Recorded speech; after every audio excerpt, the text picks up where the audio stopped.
Hello everyone.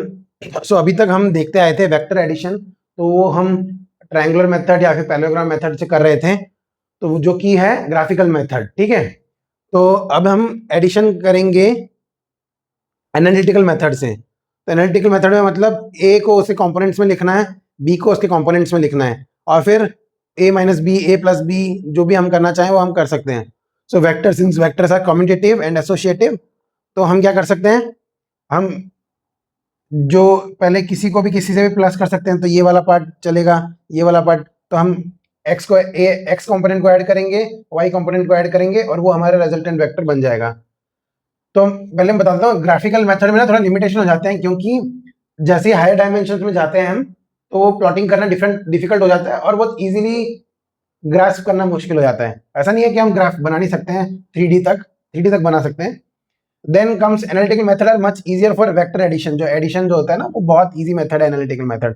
तो उसमें क्या है, एक्स कंपोनेंट को ऐड कर देते हैं, वाई कंपोनेंट को ऐड कर देते हैं, और उनका यूनिट वेक्टर आगे ज्वाइन कर देते हैं। जस्ट सिमिलर टू जो हमने याद किया था कि जैसे ही सेम डायमेंशन के आ गए तो उनको ऐड कर देना है, और तो इसमें भी वैसा ही है, सेम यूनिट वेक्टर के आ गए तो उन कंपोनेंट्स को ऐड कर देना है। ठीक है, तो हमारा रिजल्टेंट वेक्टर अगर आर वेक्टर है, जो कि ए वेक्टर और बी वेक्टर का सम है, तो उसको हम लिख सकते हैं आर, जो एक्स कंपोनेंट आर का होगा वो A X plus B X होगा, और वाई कंपोनेंट होगा A Y plus B Y.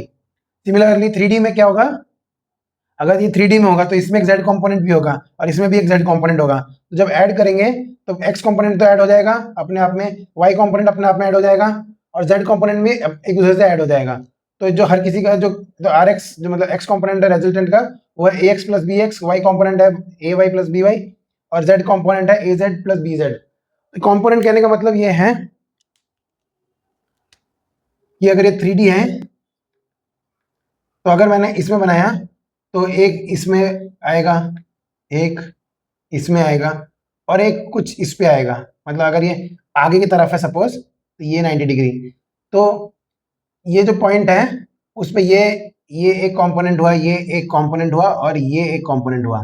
तो उन तीनों को, तो ये एक वेक्टर का है। अगर ये वेक्टर दो और वेक्टर से बना होता, जैसे ए वेक्टर और बी वेक्टर से, तो तो उसमें हम एक ही प्लेन में अगर होते ए और बी और आर वेक्टर, ये आर वेक्टर है सपोज, ठीक है, तो उन तीनों में उनका एक्स कंपोनेंट ऐड हो जाता, उनका वाई कंपोनेंट ऐड हो जाता, और उनका जेड कंपोनेंट ऐड हो जाता।